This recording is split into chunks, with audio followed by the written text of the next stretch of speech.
Future సిటీలో land కొనాలని ఆలోచిస్తున్నారా? అయితే వెంటనే మాకు కాల్ చేసి పూర్తి వివరాలు తెలుసుకోండి.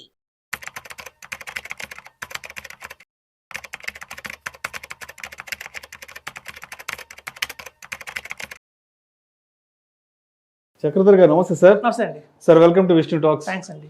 సో చక్రధర్ గారు, ఇప్పుడు మ్యూచువల్ ఫండ్ ఇన్వెస్ట్మెంట్స్ అనేవి త్రూ ఆన్లైన్ ద్వారా గూగుల్లో సెర్చ్ చేసుకుని అక్కడ ఏదో ఒక వెబ్సైట్లోకి వెళ్ళి అలా కొనుక్కోవడం బెటర్ అంటారా, లేదంటే ఒక ఆథరైజ్డ్ అడ్వైజర్ దగ్గరికి వెళ్ళి ఆయనే సంప్రదించి తీసుకోవడం బెటర్ అంటారా? ఏంటి అసలు ఇక్కడున్న లాభ నష్టాలు ఏంటి? మనం త్రూ ఆన్లైన్లో వెళ్ళి తీసుకుంటే మనకున్న లాభ నష్టాలు ఏంటి? అండ్ అదేవిధంగా ఒక ప్రాపర్ అడ్వైజర్ని సంప్రదించి వారి సలహా మేరకు ఇన్వెస్ట్ చేస్తే ఉండే లాభ నష్టాలు ఏంటి? ఇది చాలా మంచి క్వశ్చన్ అడిగారండి. మాకు రోజు చాలా కాల్స్ వస్తున్నాయి.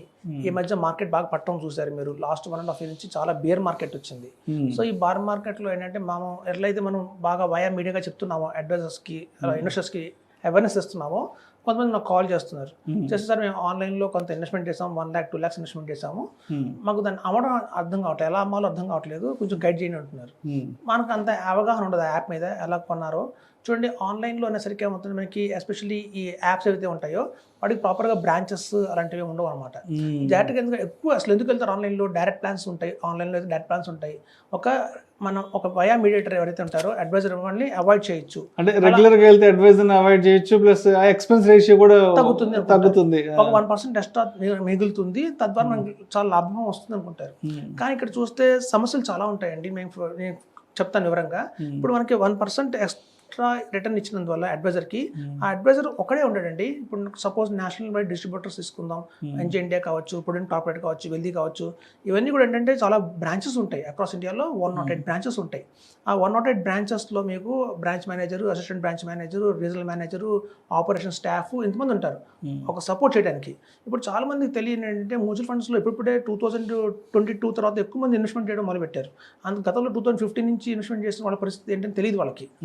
చాలా నా ప్రాబ్లమ్స్ కూడా ఉంటాయండి. ఫర్ ఎగ్జాంపుల్ చెప్తాను, రోజుకి 1 కోటి మంది ట్రావెల్ చేస్తారు. ఇండియా మొత్తం 1 కోటి మంది తిరుగుతారు. అలా 1 కోటి మంది తిరిగినప్పుడు అందులో వేలల్లో యాక్సిడెంట్లు జరుగుతాయి, 100లో ఆన్ స్పాట్ డెత్ అవుతారు, చచ్చిపోతారు. మనకి కోట్లలో తిరుగుతున్నప్పుడు 100లో పోతున్నారు కాబట్టి మనకు తెలియదు ఎంతమంది పోతున్నారు, ఎక్కడ పోతున్నారు తెలియదు, కానీ జరుగుతున్నాయి. అలాగే మ్యూచువల్ ఫండ్స్లో ఏమవుతుందంటేనండి, మనం కొన్ని లక్షల ట్రాన్సాక్షన్స్ ఎవ్రీడే జరుగుతాయి. కొంతమంది ఎస్ఐపీలు కొనేవాళ్ళు ఉంటారు, ఎస్ఐపీలు స్టాప్ చేసేవాళ్ళు ఉంటారు, కొంతమంది బై చేసేవాళ్ళు ఉంటారు, కొంతమంది సెల్ చేసేవాళ్ళు ఉంటారు, రకరకాలుగా ఉంటారు. ఇప్పుడు చాలామందికి కొంతమందికి అందులో వచ్చే ప్రాబ్లమ్స్ ఏంటంటే 50,000 రూపీస్ ఎస్ఐపీ వేస్తున్నారు అనుకోండి, మనం 5 ఫండ్స్లో ఎస్ఐపీ వేస్తాం. 5 ఫండ్స్లో ఎస్ఐపీ వేస్తున్నప్పుడు అమౌంట్ 50,000 మన బ్యాంక్లో కట్ అవుతుంది.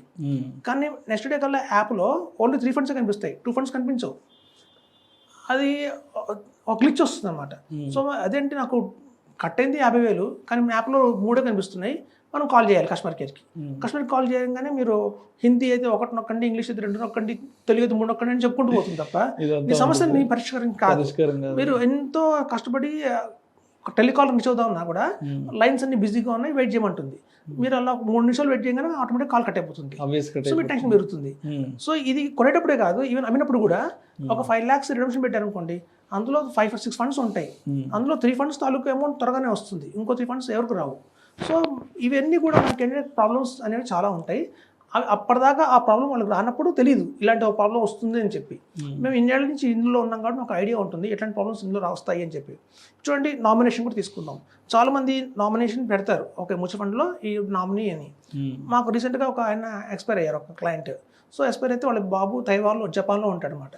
సో జపాన్లో ఉన్నప్పుడు నాకు ఫోన్ చేశారు, ఇలా మా నాన్నగారు మీద ఇన్వెస్ట్ చేశారండి, నేను నామినీగా ఉన్నాను అని చెప్పి.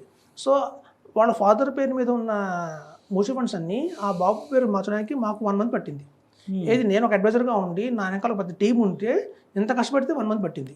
ఎందుకంటే నామినీ ఇవ్వగానే సరిపోదు, మీరే నామినీని ప్రూఫ్ చేసుకోవాలి. అక్కడ మీ ఐడి కార్డు ఇవ్వాలి, మీ అడ్రస్ ప్రూఫ్ ఇవ్వాలి, మీ చెక్ ఇవ్వాలి, మీ బ్యాంక్ డీటెయిల్స్ ఇవ్వాలి.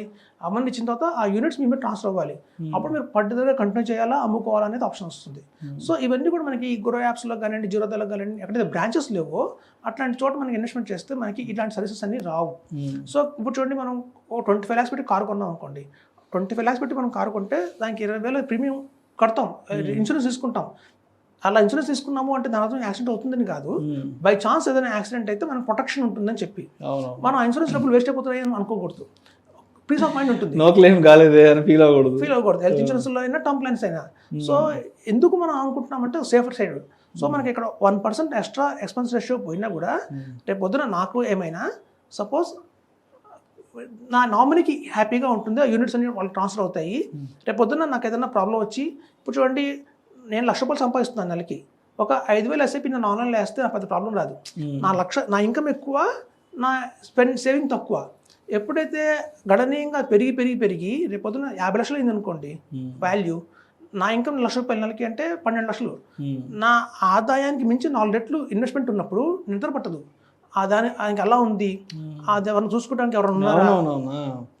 ఎప్పుడైనా మన ఆదాయానికి తక్కువ అమౌంట్లో ఇన్వెస్ట్మెంట్ చేసేటప్పుడు మనకు ఆ టెన్షన్ రాదండి. మేము చూస్తున్నాము మా దగ్గర హైయెస్ట్ క్లయింట్, ఇప్పుడు నాకు చూడండి నా దగ్గర నెంబర్ ఆఫ్ క్లయింట్స్ రాసుకుంటాం. అట్లయితే నా నెంబర్ 1 క్లయింట్ అంటే నా దగ్గర ఎక్కువ ఎవరు ఇన్వెస్ట్మెంట్ చేశారు అని చూసుకుంటే, ఫస్ట్ కస్టమర్ 6 కోట్లు పెట్టాడు నా దగ్గర, రెండో కస్టమర్ 4 కోట్లు, తర్వాత 3 కోట్లు, 1 కోటి ఉన్న వాళ్ళు 50 మంది ఉన్నారు. సో ఇట్లా వాళ్ళు మరి వాళ్ళు ఆలోచించుకోవచ్చు కదా, ఎందుకు నేను చదువు ద్వారా వెళ్ళాలి, 6 కోట్లు పెడుతున్నారంటే 6 కోట్ల మీద ఎంత 1% పెద్ద అమౌంట్స్ కదా అని వాళ్ళు అనుకోవచ్చు కదా. అలా అనుకోరు వాళ్ళు. ఎందుకంటే నాకు ఏమైనా నా కుటుంబానికి రేపొద్దున ఇది క్షేమంగా సేఫ్గా తీసుకెళ్ళడానికి ఒక అడ్వైజర్ ఉన్నాడని ధీమాలో వాళ్ళు ఉంటారు. ఏదైనా రాంగ్ చేస్తున్నానా, నా ఇన్వెస్ట్మెంట్లో ఏదైనా రాంగ్ జరిగినా కరెక్ట్ చేయడానికి ఒక అడ్వైజర్ ఉన్నాడని చెప్పి భరోసాగా ఉంటారు. అంటే మార్కెట్లో ఏదైనా వాలటాలిటీ వచ్చినా ఫండ్స్ రీబ్యాలెన్స్ చేయడం కానీ చర్నింగ్ చేయడం కానీ అంతా అడ్వైజర్ చూసుకుంటారు కదా. అందుకనే వాళ్ళు అంత పెద్ద అమౌంట్స్ పెడుతున్నారు ధైర్యంగా. సో కాబట్టి ఏంటంటేనండి, ఒక ఆన్లైన్ ప్లాట్ఫామ్స్లో వెళ్ళకండి, నేషనల్ వైడ్ డిస్ట్రిబ్యూటర్స్ అనే వాళ్ళు ఉంటారు, వాళ్ళకి అక్రాస్ ఇండియాలో 150 బ్రాంచెస్ ఉంటాయి. అలాగే అడ్వైజర్స్ కూడా ఇప్పుడు ఒక క్వశ్చన్ వస్తుంది, ఇన్వెస్టర్ అయినా ఒకవేళ అడ్వైజర్ కనుక ఏమన్నా ఎక్స్పైర్ అయితే పరిస్థితి ఏంటి అంటే కూడా నేషనల్ డిస్ట్రిబ్యూటర్స్ దగ్గర మాలాంటి వాళ్ళు 50,000 మంది అడ్వైజర్లు ఉంటారు.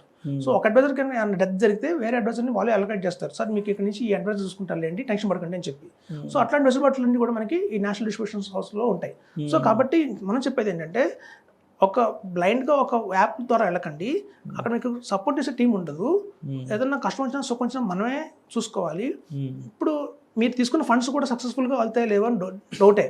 ఇప్పుడు ఫర్ ఎగ్జాంపుల్ మనం అనుకున్నాం, మీరు ఎగ్జిబిషన్కి వెళ్ళారనుకోండి, ఎప్పుడన్నా ఎగ్జిబిషన్లో మీకు ఒక బెలూన్స్ కడతారు గోడ మీద, బెలూన్స్ పెట్టి ఒక గన్ ఇస్తారు మీకు, ₹20కి 5 బుల్లెట్లు అంటారు. మీరు ఎన్ని తగులుతాయి, ఎందులో 2-3 తగులుతాయి, అది అదృష్టం అంతే, బ్లైండ్ కొడతాం, తగిలింది అసలేదు. సో మనం ఈ ఆన్లైన్ ప్లాట్ఫామ్లో కూడా మనం ఇన్వెస్ట్మెంట్ చేస్తాం కానివ్వండి, తీసుకున్న ఫండ్స్ కరెక్టా కాదనేది మనం దైవాధీనం, తగులుతుంది లేదా లేదు.